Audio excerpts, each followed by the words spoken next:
Burn it. Equilibrium is without a doubt a top 10 Christian Bale movie and one that still holds up incredibly well in the Big 2-5. Today I will be explaining Equilibrium in 15 minutes. You are under arrest. We start with a long monologue telling us about the world and how humanity takes a drug to remove emotions, as that is the root of the destruction in the past. Wars, anger, all gone thanks to Persium. After exercising rebels, John notices that something is off with his partner, holding on to a book, weird phrases, the works. So he looks back at when Parcher took his dose and, he didn't take the shit. Surprise, surprise. Well, you sure had me fooled. So in a world without emotions, where you catch your partner missing his dose and keeping banned items, what do? Talk to him, send him to rehab, inject him with the goods? Nah, you cap him.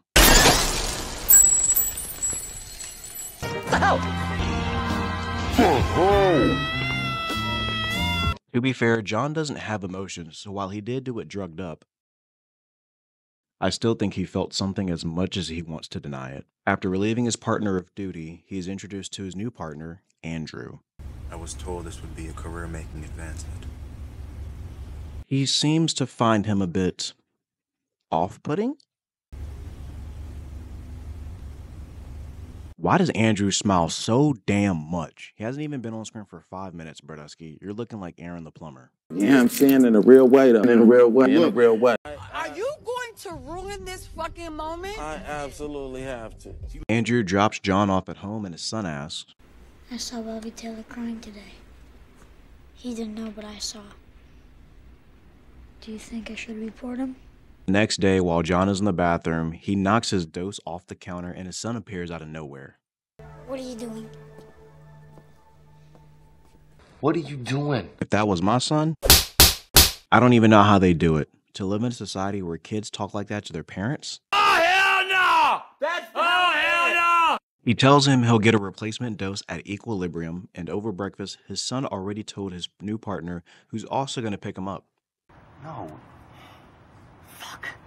This kid is doing the most. Like, I can't lie. Shit's gotta be weird as a kid in this society. Like, imagine you cry and the reason why you die is because another classmate snitched on you. Crazy work. I can't believe you did this to me. John and Andrew head to raid a woman's home who's a possible sex offender, and John has an interesting interaction with her.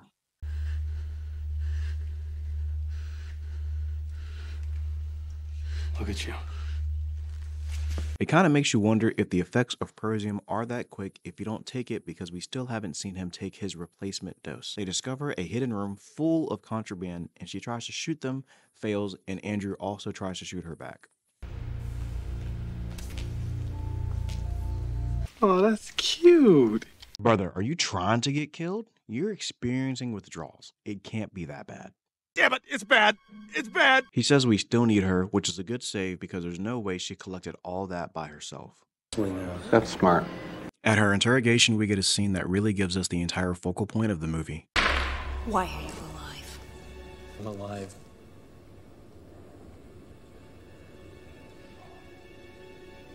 I live. It's such a damn good scene, and I won't yap on it too much, but the fact that he struggled to come up with an actual answer, but instead he gave a default one that has no thought behind it kind of exposes the question. By the way, you guys, if you want to see the video essay for that, make sure you're following and subscribe on Discord to see the behind the scenes and early access to that before everyone else. Father's voice gives us a breakdown on how the clergy train and what makes them so lethal. Position representing a maximum kill zone, inflicting maximum damage on the maximum number of opponents. John dreams about his late wife, wakes up sweating, and for some reason walks to his window, which has a film on it, and tries to remove it? Are you out of your goddamn mind? Oh yeah, he still hasn't taken Persium. Upon removing the film, he stares out into the city, seemingly noticing it for the first time. Freaked out and experiencing withdrawal, he rushes to the bathroom and gets ready to inject another dose. But wait, what's that? He stops. Yeah, he's not taking that shit again. What the hell are you doing? Fast forward, and he really starts to slip, showing signs that he is feeling and is a sense offender. They do a really good job of showcasing this by giving us an overhead view of how all of the desks look and how they all have the exact same layout with the exact same materials, and for whatever reason, his dumbass decides to change it up because he's feeling a bit frisky. Fuck. His partner notices and asks him what he's doing, and he makes a quick excuse. What are you doing? I'm rearranging my desk. Andrew was stopping by to bring him on a raid, and this one in particular is very interesting. One of the biggest reasons why is this scene right here. Nice grab, Claire. Now, the reason why I'm saying that is because you have to remember, they're on the drug Prosium, so they don't feel anything, and that includes when they kill people. This is the first time he actually experiences a life lost, even though he isn't the one that pulled the trigger. From here, he goes into a quick spiral, not killing anybody, removing his glove, touching the wall. It's like he's trying to get himself caught. What the fuck? Fuck! John eventually finds a secret room full of contraband, and he begins to touch everything and breaks down crying. She's touching me. I'm not touching you. You're touching me. Not touching. Touching me. I can't lie, I thought my boy was going to get caught for sure because he was by himself for so long, and I don't think he closed the door behind him. We're brought outside where John is witnessing the rest of the destruction, and his partner is talking to him, asking what's that doing in his pocket. They miss things sometimes. It sounds familiar. They miss things sometimes. So we didn't learn. We didn't learn from last time. We didn't. So we didn't learn.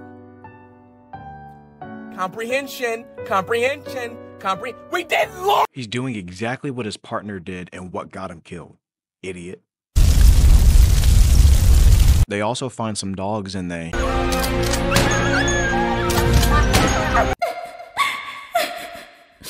Yeah. Now feeling remorse, John picks up the last escaping dog to save it while Andrew watches, clearly suspicious. I'm on to you.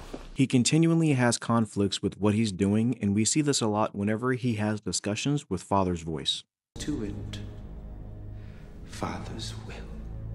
Oh, and that puppy from earlier, he saved it. I can't lie, I was feeling a little conflicted here because on the one hand, I was... Oh, that's cute. But on the other... He knows. So later that night, he goes back to where they were raiding to leave the puppy, but it wouldn't leave his side, so he put it back in the car, and that's when the rest of the enforcers came, who of course were watching him. Keys to the trunk. None of this really matters because by the time they back off, the dog barks and it's over with.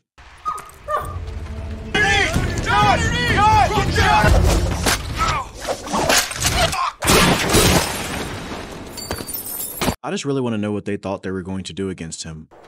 What? Ah, shit! Shoot him! Shoot him! Shoot him!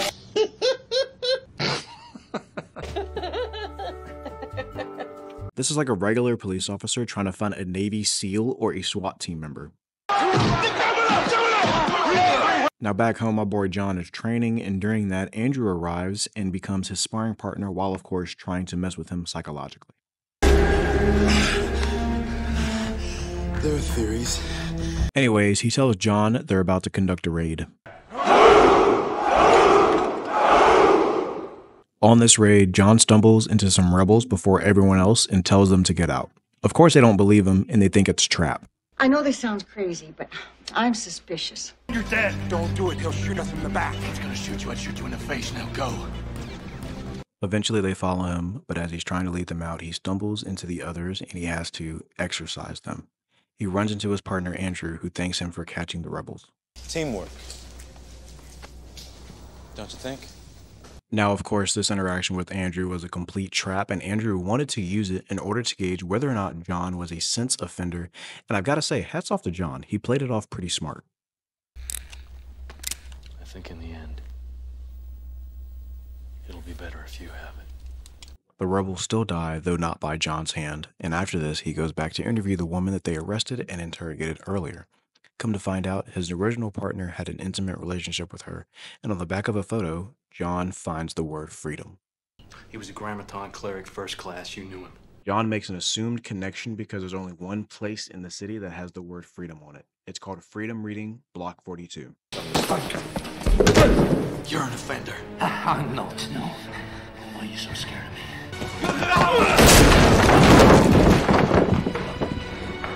There he finds the leader of the resistance who wants to use John to bring down Father. What can I do? You can kill Father. I am so lonely. Oh yeah, they've been watching him. The guy we saw in the audience at the beginning? Yep, that was him. Father's voice wants to see him and asks, How exactly have you been making use of your time of late? John confesses that he's been attempting to contact the resistance, to which Father's voice says, How is it that you intend to expose this traitor if all you do is attempt?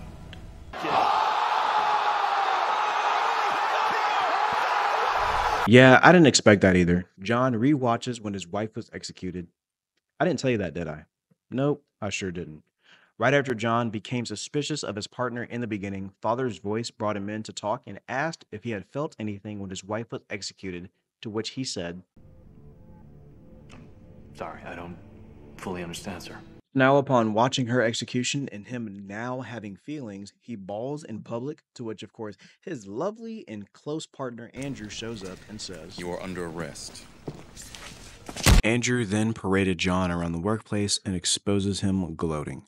I gotta say, for a society where you aren't supposed to have any feelings, Andrew is showing quite a bit of them. I told you I'd make my career with you, Preston. He then brings him to Father's voice and exposes him. However, it appears that John has turned the tables on him and thought ahead. I promised I would bring you that man. And I have.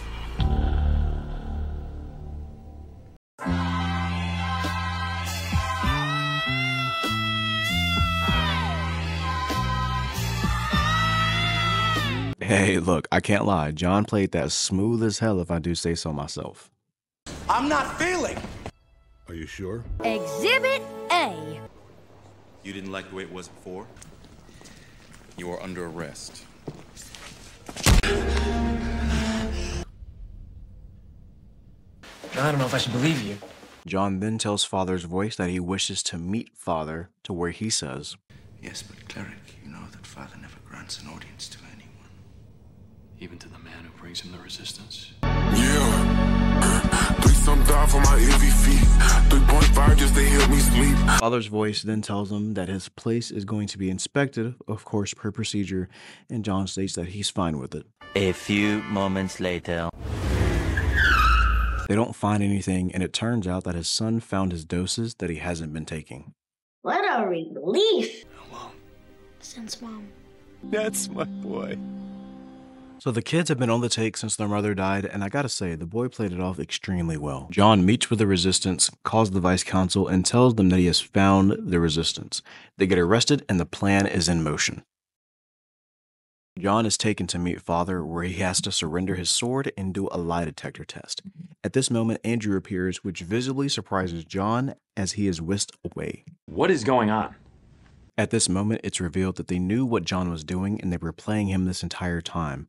It was also told that Father died long ago and Father's voice has actually been portraying Father. We fucked up. And then John locks in. Oh. Shit. He makes it to Father's voice's room, executes the remaining guards, and gives his former partner Andrew a close shave. Holy fuck! That was diabolical! He then fights Father's voice, which is a good fight, but of course futile. Like, what the hell did he think he was doing against one of his elite soldiers? Don't touch me! John then destroys the information center, which causes the functions of equilibrium to break down and gives the resistance the signal to fight back. And that's the movie. This is definitely one of those that I would put in the same bracket as Vendetta. You know, you have to watch it every few years. It's really good and its message always stays relevant. Personally, I give this movie a solid 8 to 8.5. The story progression is good. They handled a serious topic in a well-executed manner. The acting is great, and honestly, the pacing is pretty level. Objectively, I would give this movie a 7.5.